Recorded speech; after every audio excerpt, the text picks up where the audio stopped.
Hello, internet outreachers. Remember these three principles as you do this outreach. First, we're here to hold people accountable, not just to spread information. Second, the victim's position. When people give you excuses, put them in the victim's position to mirror it back to them. And also defend animals the way that you would want to be defended if you were in their position. And third, call to action. We're not just here to give people food for thought. This injustice requires immediate action and urgency. The 4 things you can control when you're doing outreach: 1, what you say. Use the flowchart. It's posted in this group. 2, how you say it. Use language like exploitation instead of harm, because harm doesn't cover everything. Exploitation does. 3, who you say it to. Remember, if somebody's being disingenuous, if they're just wasting your time, there's other people that you can talk to and focus on. Protect your energy. And 4, how long you say it. If you're talking for too long, you make it seem like it's a complicated issue, but it's not. It's actually very simple. Remember the 3-strike rule. If people give you 3 excuses and they're being disingenuous about your responses to them,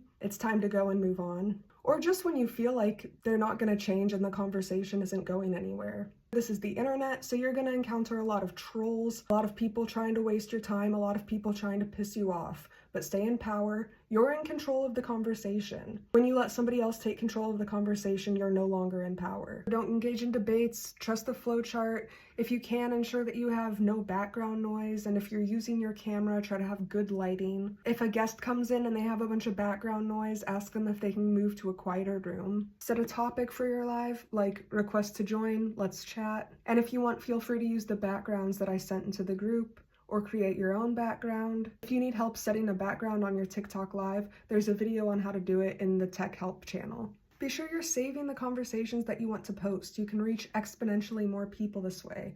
What I do, whenever I have a conversation that I know I'm gonna wanna post, I end the live so that when I go through my live stream recordings, I know, okay, this conversation's at the end of the live, I have to download it.